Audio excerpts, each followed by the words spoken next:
안녕하세요 언니들. 날이 정말 많이 덥습니다. 다들 잘 지내고 계시죠?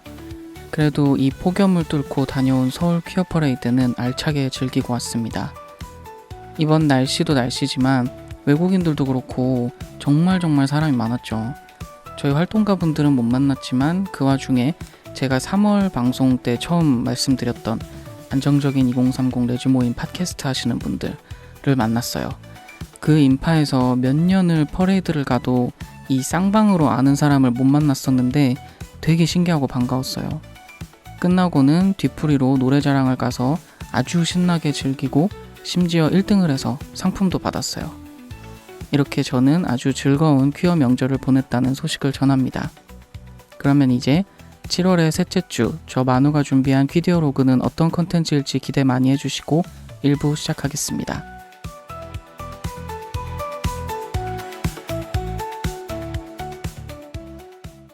L 양장점에서 사용하는 언니라는 호칭은 특정 젠더에 한정된 호칭이 아닌 모든 L 양장점 청취자분들을 지칭하는 애칭입니다.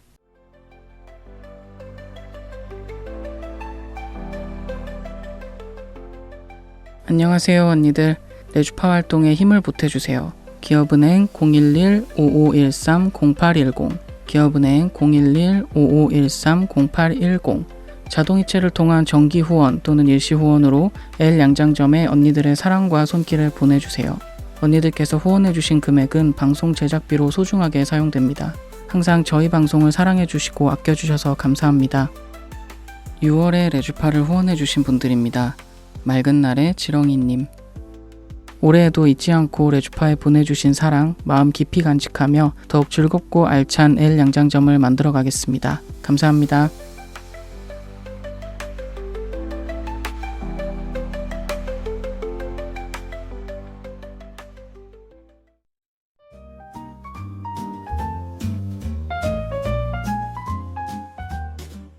언니들이 남겨주신 맞춤 주문을 보고 맞춤 옷을 제작하여 선물해드리는 시간, 그녀의 맞춤 주문.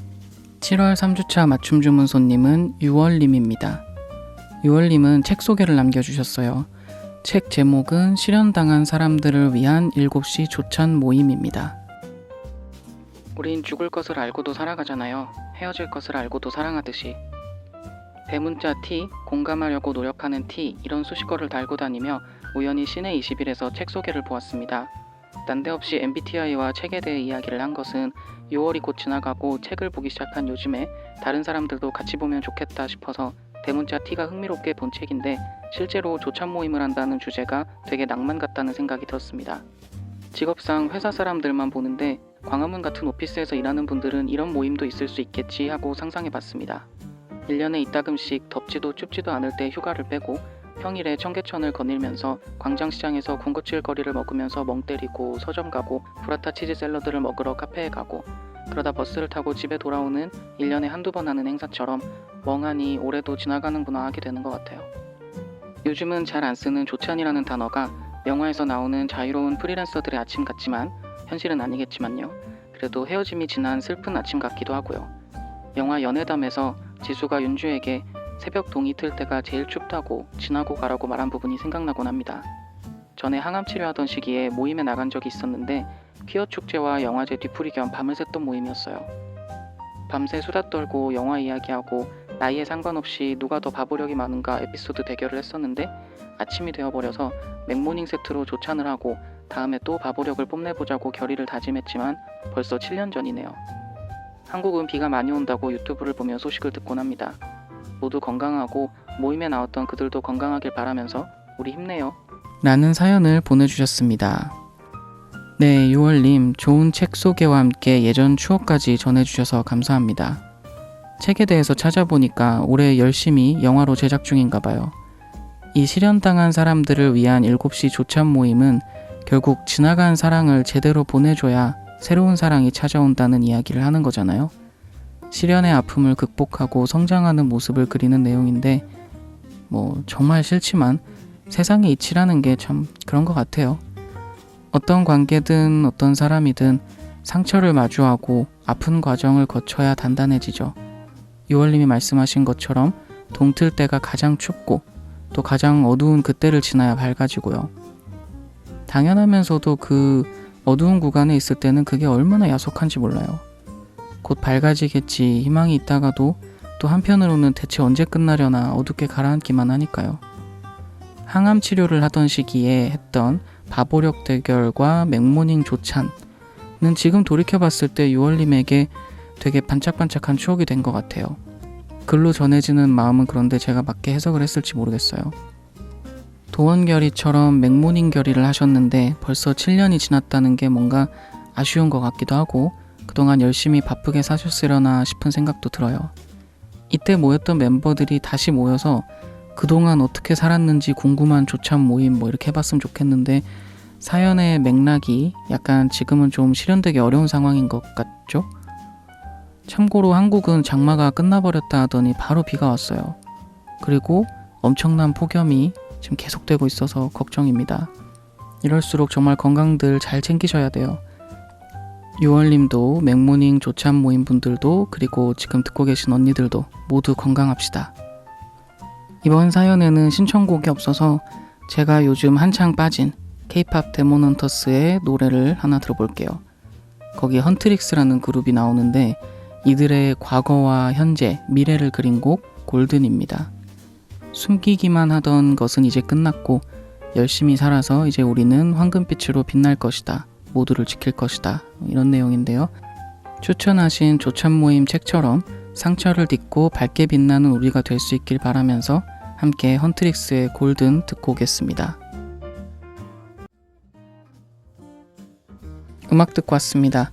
맞춤 주문 사연을 보내고 싶은 언니들 사연 보내는 방법을 소개해 드릴게요. SNS 프로필 링크를 통한 사연 보내기, 다음 카페 레주파의 L 양장점에서 사연 게시판을 통한 사연 보내기, 이메일 legpa@한메일.net을 통해 보내주시는 방법, 그리고 손편지를 통해서도 사연을 보내실 수 있습니다. 디지털 시대에 휩쓸려가 버린 아날로그 감성이 고픈 언니들을 위해 레주파에서는 손편지로 보내주시는 사연도 환영하고 있습니다. 언니들의 손편지 사연은 마포FM으로 받고 있습니다. 보내주실 주소를 알려드릴게요. 서울시 마포구 성미산로 88 4층 마포FM L 양장점팀 앞으로 보내주시면 됩니다.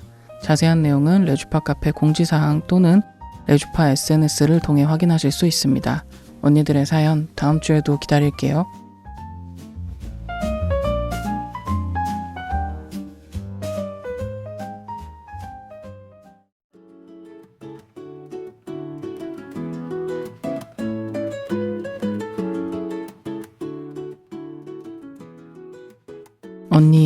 언니에 의한, 언니를 위한 꼭 맞는 맞춤 정보 띵동.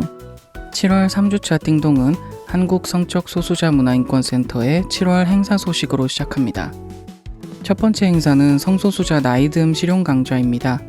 성소수자로서 잘 나이 들어가기 위해 필요한 다양한 지식, 지혜, 기술, 경험 등을 나누는 강의인데요.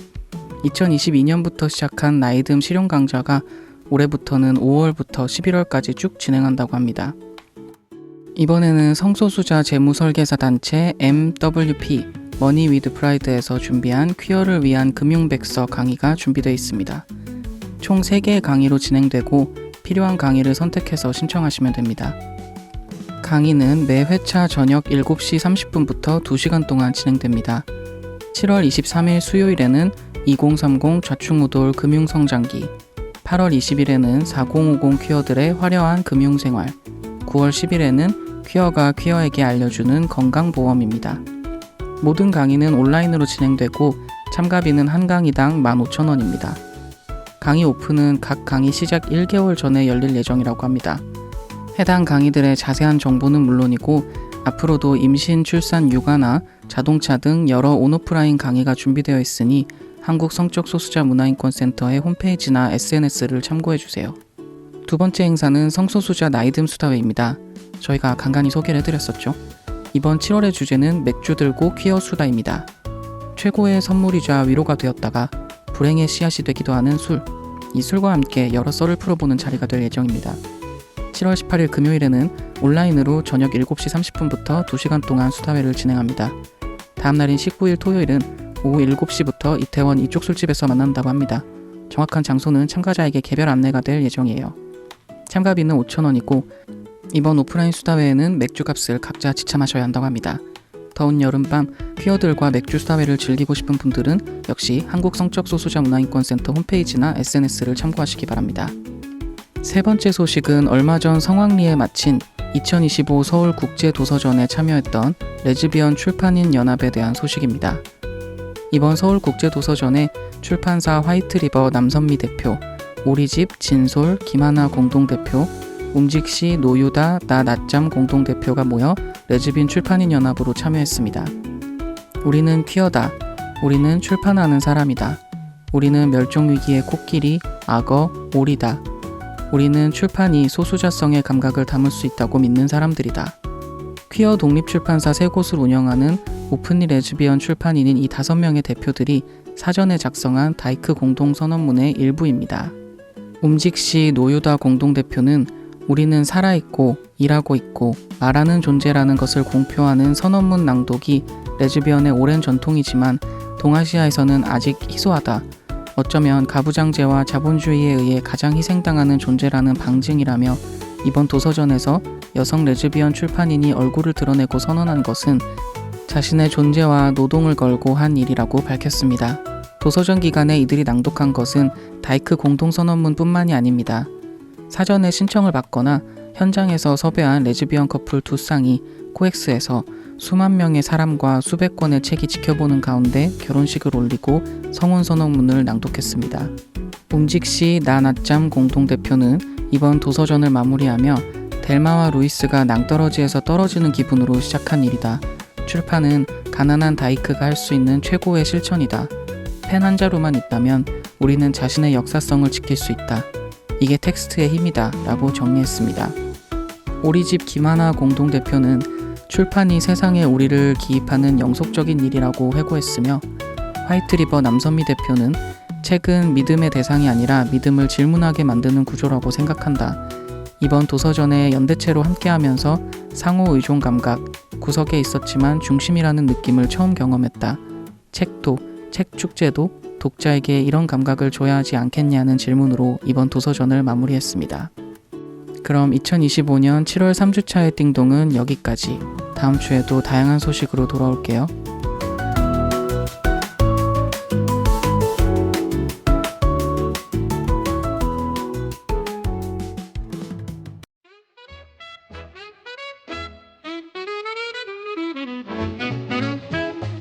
올해로 20살이 된 레주파를 축하해주세요. 언니들의 목소리, 이야기, 손그림 등 레주파의 20살을 축하해 주실 수 있는 모든 컨텐츠를 환영합니다. 레주파 다음 카페 축하 게시판 또는 이메일 legpa@한메일.net으로 보내주세요. 실물을 직접 보내고 싶은 언니들은 마포FM으로 우편을 보내주셔도 됩니다. 마포FM 주소는요. 서울시 마포구 성미산로 88 4층 마포FM L양장점팀 앞입니다. 언니들의 마음 기다리고 있을게요.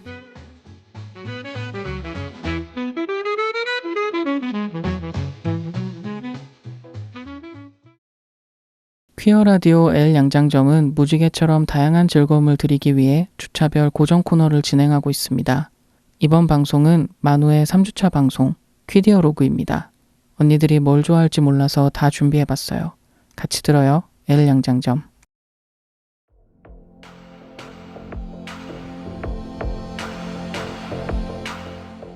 여기저기 컨텐츠가 넘치는 세상, 그리고 우리의 이야기는 어디에나 있다. 우리의 순간을 놓치지 않도록 지금 여기에 기록합니다. 미디어를 감상하고 그 속에 퀴어 이야기를 발견하는 시간, 만우의 퀴디어 로그입니다. 이번 달에 가져온 컨텐츠는 심슨 가족, 퓨처라마, 디스인챈트입니다. 첫 번째 순서 퀴디어 스토리에서 어떤 내용인지 그리고 어떻게 만나게 됐는지 이야기할게요. 퀴디어 로그, 퀴디어 스토리입니다.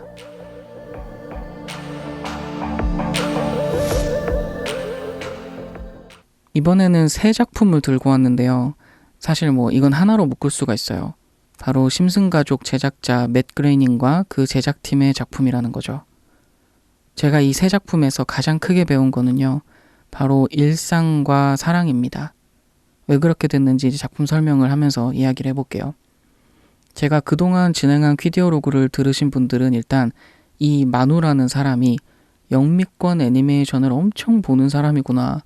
옛날 애니메이션부터 뭐 요즘 것까지 꾸준하게 보는구나. 뭐 이런 걸 느끼셨을 거예요. 그리고 그쪽으로 같이 이제 관심이 있는 분들이라면 그러면 뭐 심슨 같은 것도 좋아하려나 하는 질문이 생겼을 수 있죠. 네, 저는 심슨 가족을 아주 각별하게 생각하는 사람입니다. 이 36년간 이어진 애니메이션의 대장정을 함께 하면서 제가 관계를 대하는 태도라든지 세상을 보는 방식에도 많은 영향을 받았던 것 같아요. 물론 이제 이거랑 동시에 닥터후라는 영국 드라마까지 합쳐져서 이 두 작품이 제가 이제 삶에 가장 큰 영향을 받은 것 같은데 닥터후 얘기는 뭐 나중에라도 할 기회가 있었으면 좋겠어요. 우선 맥그레이닝이라는 제작자의 거대한 유니버스의 시작, 심슨 가족에 대해서 얘기를 해볼게요. 30년 넘게 현재 진행형인 작품이기 때문에 다들 캐릭터라도 한 번쯤은 보셨을 텐데요. 사람들이 모두 뭐 노란색이라든지 아니면은 뭐 엄마 캐릭터가 하늘 높이 소세지 마냥 솟은 파란색 머리를 하고 있는 그 만화 맞습니다.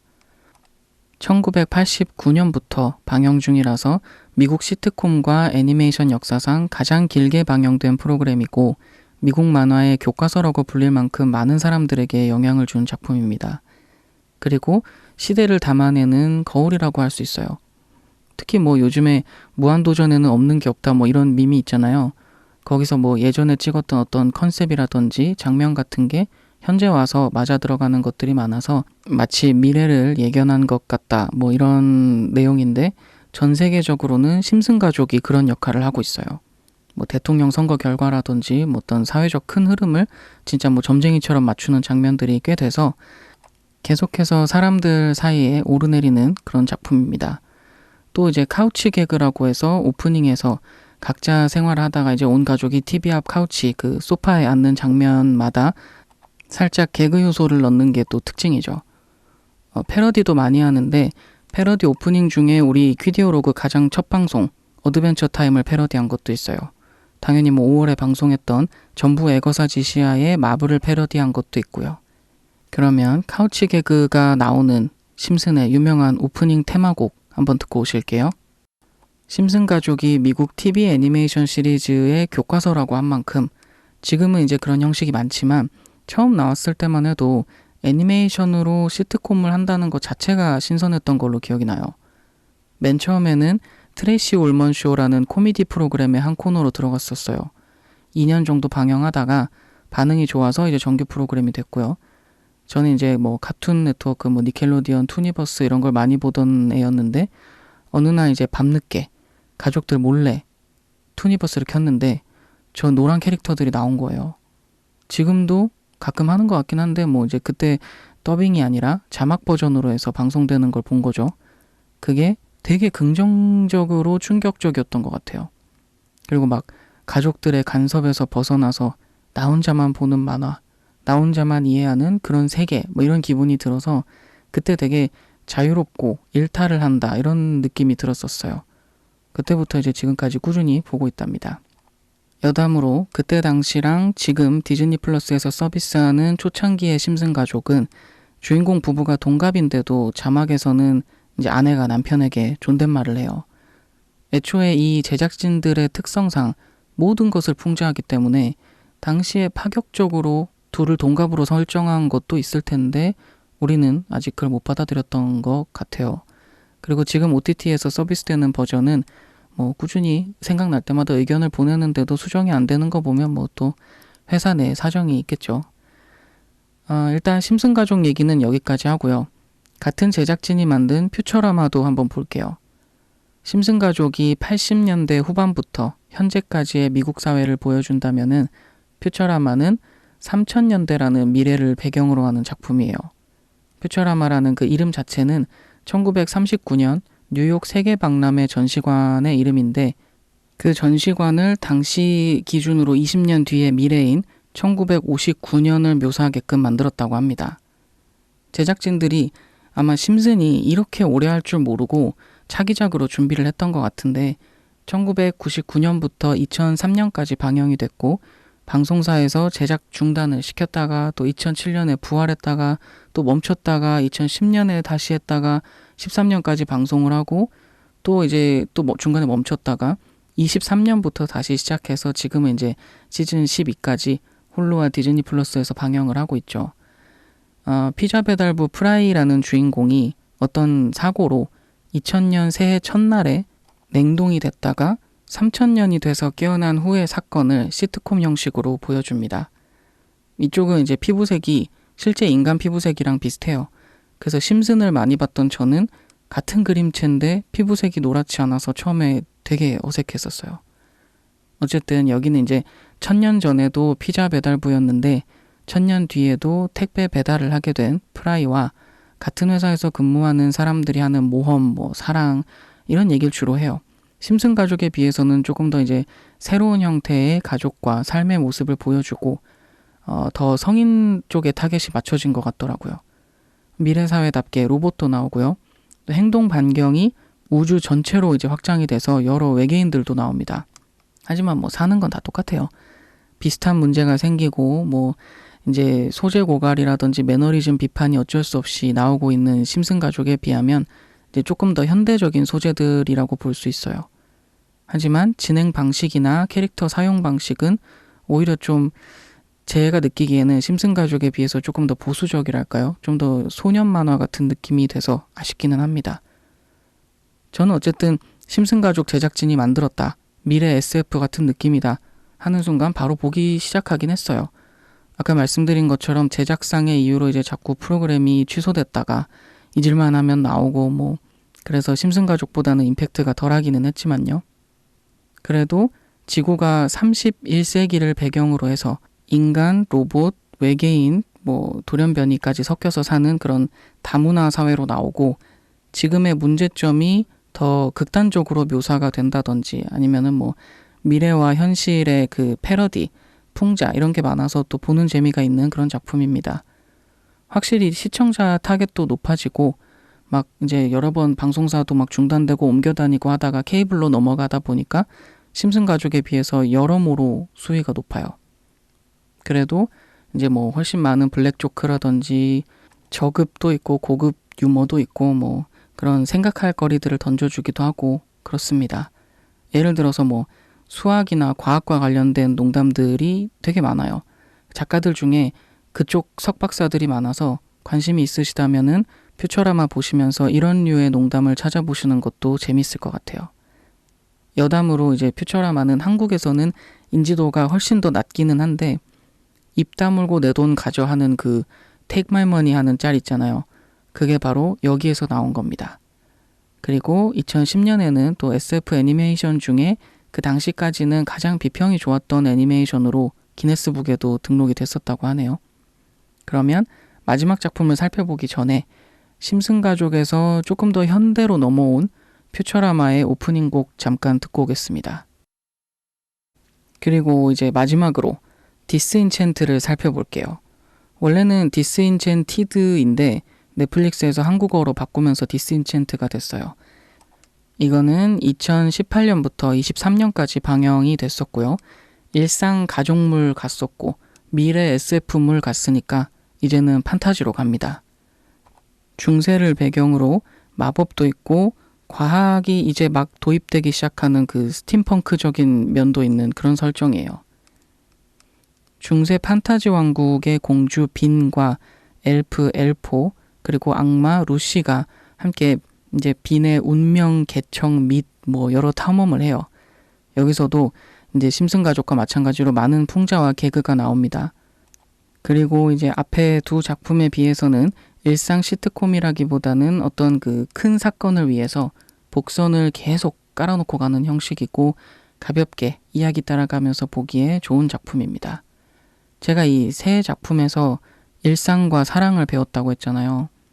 저는 심슨 가족을 보면서 이 세상에 정말 별의별 일이 다 있고 별의별 사람이 다 있으며 싸웠을 때 이제 어떻게 화해를 하고 어떻게 관계를 유지하고 이런 것들에 대해서 좀 배웠고요.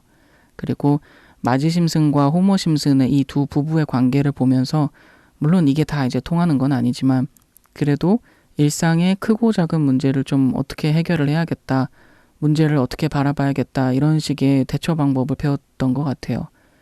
특히 이제 저 심슨 부부를 보면서 인생의 반려자에 대한 사랑의 방식과 이해 뭐 이런 거에 초점을 많이 뒀던 것 같아요. 주로 이제 제가 호머 심슨 쪽이었다는 게 좀 함정이지만요. 그리고 퓨처라마에서도 중심이 되는 두 주인공 프라이와 릴라의 관계에서 또 어떤 그 강한 믿음과 사랑 이런 거를 배웠죠. 거기다가 시간여행까지 더해지니까 막 애틋한 게 있고 그랬어요. 마지막으로 디스인챈트에서도 결국에 주인공 빈과 이어지는 그 동성의 어떤 존재가 있는데 이 둘의 관계가 혼란스럽다가 막 안정이 되는 그런 과정을 보면서 또 이제 깊은 감명을 받았죠. 저는 작품을 보면서 인물과 그 관계에 굉장히 몰입을 하고 현실에서 일어나는 일에 대한 해답을 좀 찾으려고 하는 편이라서 이 세 작품 모두 거의 뭐 일상 연애 상담소처럼 봤던 것 같아요. 이제 앞에 두 작품과는 정말 분위기가 다른 디스인챈트의 오프닝 듣고 다음 코너에서 만날게요.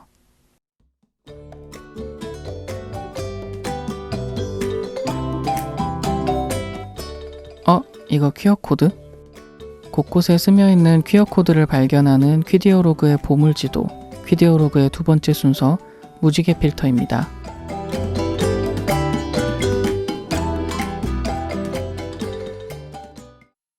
먼저 가장 오래된 심슨 가족에서 퀴어 코드를 한번 찾아볼게요.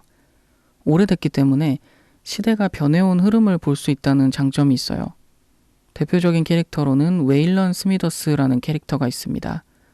심슨네 동네에는 그 동네 전력을 공급하는 곳이자 모든 악의 온상이자 근데 또 거의 모든 사람들에게 일자리를 제공하는 원자력 발전소가 있어요.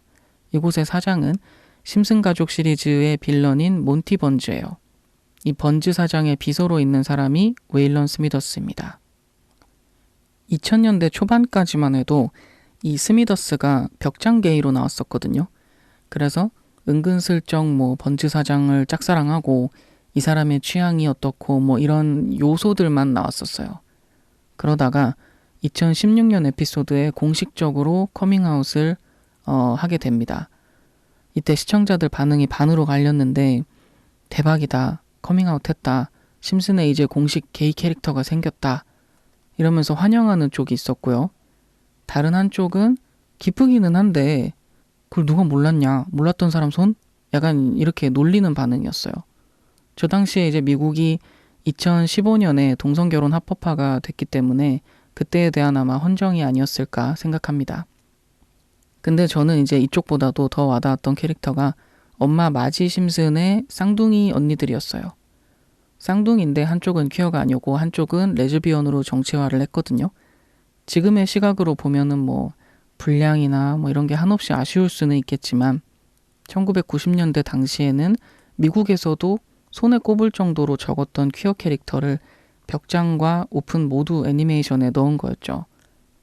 패티의 커밍아웃은 2005년, 스미더스보다 한 10년 먼저 했죠.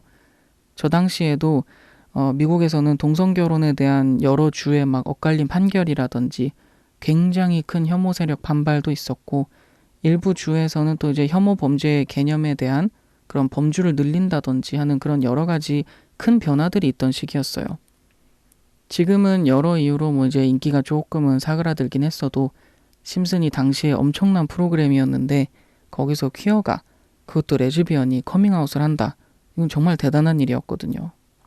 그리고 제작진들도 인정을 했지만 물론 이제 초반에는 이런 퀴어 캐릭터들이 굉장히 그 판에 박힌 고정관념을 쓰고 나오는 그런 한계가 있었어요. 하지만 시간이 갈수록 제작진도 발전을 하고 뭐 잘못은 고치려고 하겠죠. 그래서 요즘은 이제 최대한 다양한 모습의 퀴어 캐릭터들이 나오고 있습니다.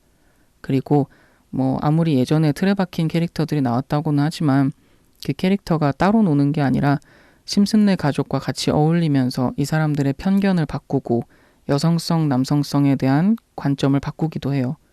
뭐 선생님은 물론이고 시리즈에 자주 나오는 외계인도 알고 보면 레즈비언이었다. 뭐 그런 것도 있고요. 그리고 미래 모습을 보여주는 에피소드에서는 메인 캐릭터들 중에서도 퀴어력을 과시하기도 합니다. 제작진이 이제 또 똑똑이 둘째 딸 리사 심슨이 폴리아모리일 가능성이 있다. 뭐 이런 얘기도 했었고요.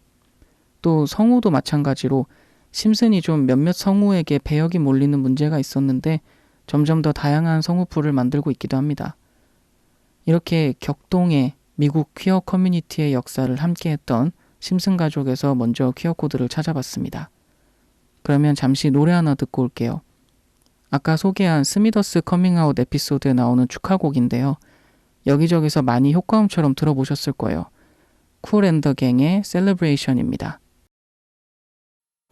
퓨처라마에서는 워낙에 미래 얘기라서 그런지 지금의 퀴어와는 조금 다르긴 하지만 그래도 어떤 장면들이 나오긴 합니다. 주로 이제 시리즈 내에서도 2등 시민 취급을 받는 로봇 캐릭터 벤더가 퀴어 코드를 담당하고 있어요. 뭐 담당까지는 아니지만 뭐 또 얘가 워낙 여러 가지 모습이 있어서 마냥 괜찮은 녀석이라고 할 수는 또 없기는 해요. 벤더가 기본적으로는 남성 로봇으로 나오는데 어떤 에피소드에서는 여성 로봇이 된다든지 뭐 어디서는 젠더 역할을 바꾸는 그런 유동성을 보여주기도 하고요. 인간과 로봇의 사랑이 금지되어 있는 시대인데 이거를 사랑은 사랑이다 하면서 투쟁하고 편견에 도전하는 모습을 보여주기도 합니다. 퓨처라마에 대한 얘기는 이만큼만 할 건데요. 짧게 하는 이유는 이쪽에서는 뭔가 그렇게 크게 막 퀴어다 하는 거는 많지가 않거든요. 그리고 벤더의 성별 전환 에피소드라든지 아까 방금 말씀드린 그런 게 조금 의견이 많이 갈리기도 해요.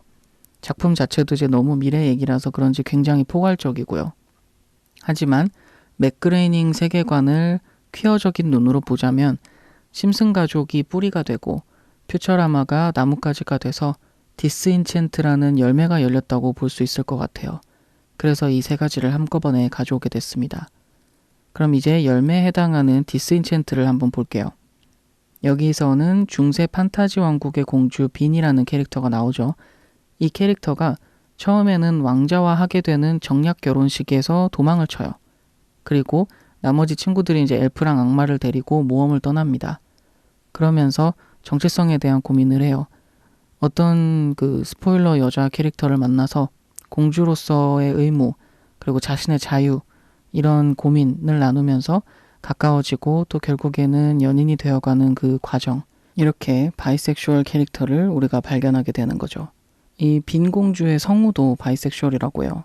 아직까지는 미국과 전 세계 애니메이션 종사자들 또 팬들에게 큰 영향을 미치는 제작진으로서 모든 작품에 퀴어 캐릭터를 넣고 이제는 드디어 메인 캐릭터도 퀴어가 됐다는 점이 참 그 어떤 변화의 흐름을 보는 것 같았어요. 근데 이 세 작품이 모두 뮤지컬 쪽은 아니고 또 음악이 결정적인 요소로 많이 쓰이는 스타일은 아니어서 이번 코너 마지막 음악으로는 그나마 오랫동안 방영해서 사용된 노래 스펙트럼이 넓은 심슨 가족에서 하나 더 뽑아봤어요. 마지와 호머의 사랑 얘기에 주로 나오는 노래인데 이 노래를 참 좋아하거든요. 왜 당신과 가까이 있을 때마다 새들이 나타나나요? 아마 나처럼 당신과 가까이 있고 싶어서 그런가 봐요 라는 가사로 사랑하는 사람과 있을 때 세상 모든 게 조금 더 밝고 아름다워 보인다는 내용인 카펜터스의 Close to You 듣고 다음 코너에서 만나요.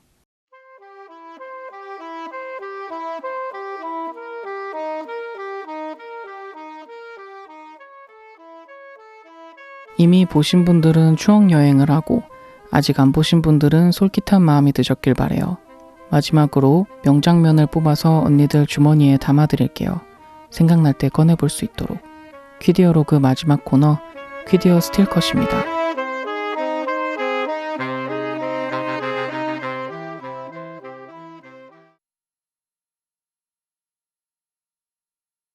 오늘 소개한 세 작품마다 제가 좋아하는 장면들은 굉장히 많지만 퀴어에 대해서 얘기하는 이 퀴디어로그에서 함께 생각해보면 좋겠다는 거를 가져와 봤어요. 작품 3개를 묶어서 얘기를 하다 보니까 좀 굉장히 코너들이 꽉 차면서도 짧게 흐르는 느낌인데요. 그래서 퀴디어 스틸컷에서는 한 작품에만 집중을 해볼게요. 아무래도 제가 제일 많이 본 심슨 가족 중에서 하나를 뽑았습니다. 시즌 30에 나오는 장면이에요. 원래 심슨네 가족이 남편인 호머가 돈 벌고 아내 마지는 육아와 집안일을 해요. 근데 호머는 늘 이제 사고를 치기 때문에 가끔씩 마지가 대신 일을 하는 에피소드들이 있습니다. 그런 에피소드들은 또 늘 좋은 평가를 받아요. 이 에피소드에서도 호머가 사고를 치는 바람에 마지도 일을 해야 되는 그런 상황이 됩니다. 그래서 마지가 주방용 밀폐용기를 파는 일을 시작을 해요. 이게 단순히 방문 판매가 아니라 어느 집에서 파티를 주최를 하면 거기서 밀폐용기 전시하고 소개하고 판매하고 그런 시스템이에요. 누가 집을 빌려주고 거기서 파티를 해야 되다 보니까 마지가 처음엔 전부 거절을 당해요.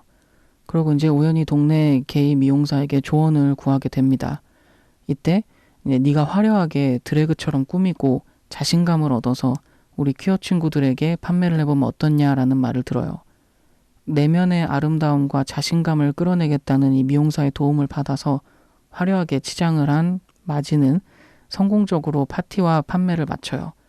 근데 이때 파티에 모였던 퀴어들은 사실 마지를 정말 여자처럼 보이는 드래그 퀸으로 착각을 했던 거예요.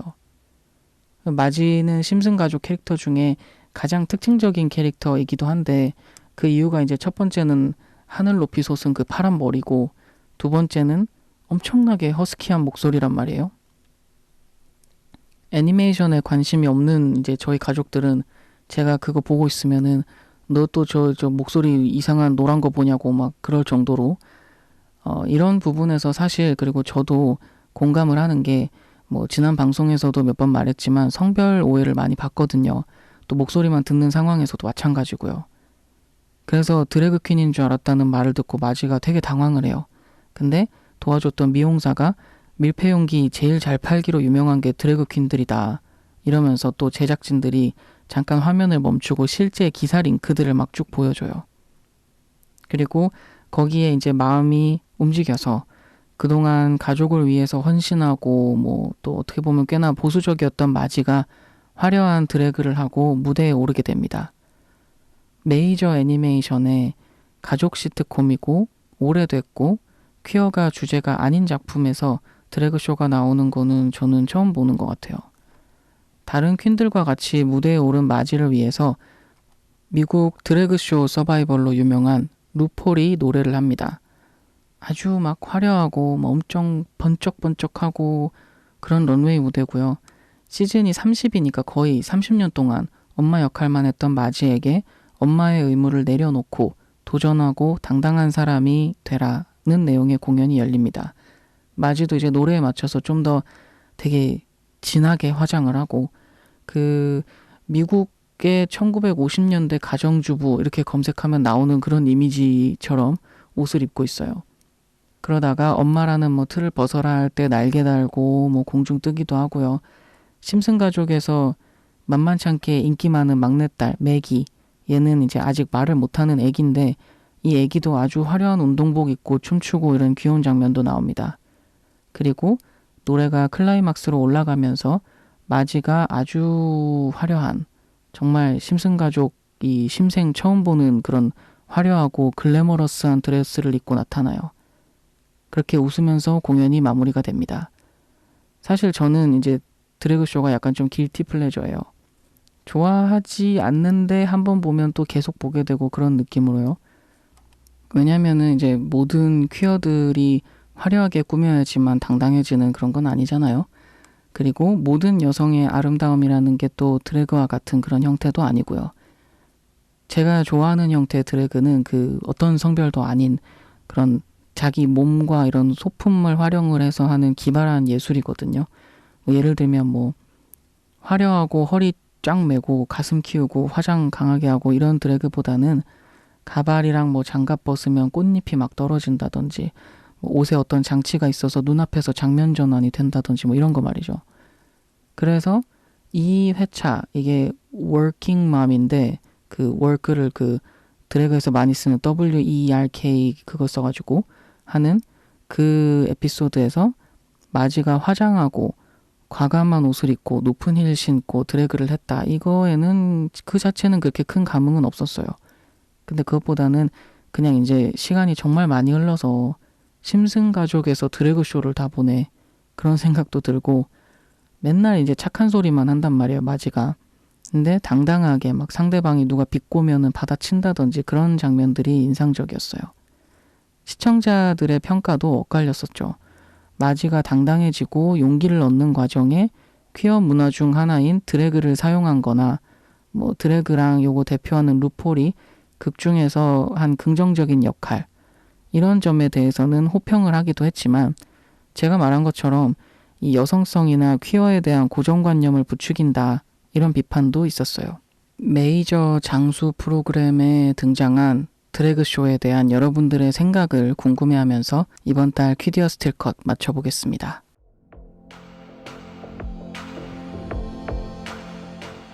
오늘도 수많은 이야기 속에서 우리를 발견했습니다. 앞으로도 계속해서 기록하고 기억하길 바랍니다. 그러면 클로징으로 오늘 밤 마무리해 볼게요.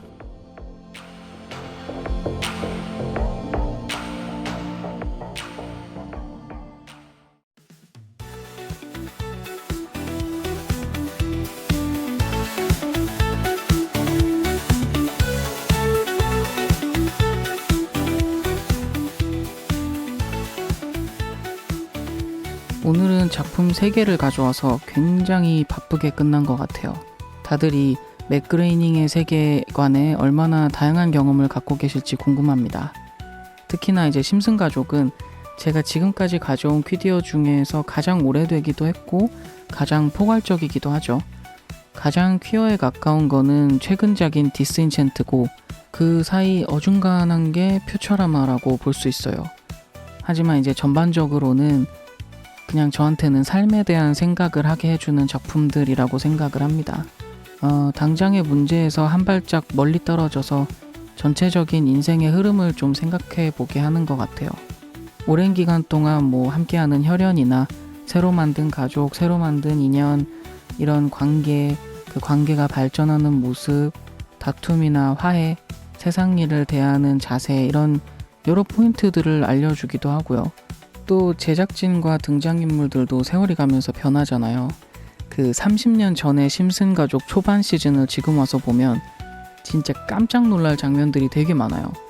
막 문화적으로도 저렇게 말해도 되는 시대였구나 하는 생각이 들고, 또 당시 사회상을 담다 보니까 그때는 컴퓨터라는 거를 쓸 줄도 모르고 존재도 모르는 사람들이었다가 지금은 전부 이제 스마트폰 쓰고 이런 모습도 보이고요. 느리더라도 또 조금 부족하더라도 이 작품 속의 등장인물들, 더 넓게 보면은 우리 세상은 좋은 방향으로 바뀌고 있다고 생각해요. 아까 우리 맞춤 주문의 6월님 사연에도 말씀을 드렸지만 지금 어두운 터널을 지나고 있고 힘든 시기를 지나고 있다고 해도 그 힘듦이 영원하지 않습니다. 또 곧 지나갈 거고 더 단단하고 밝아질 거예요.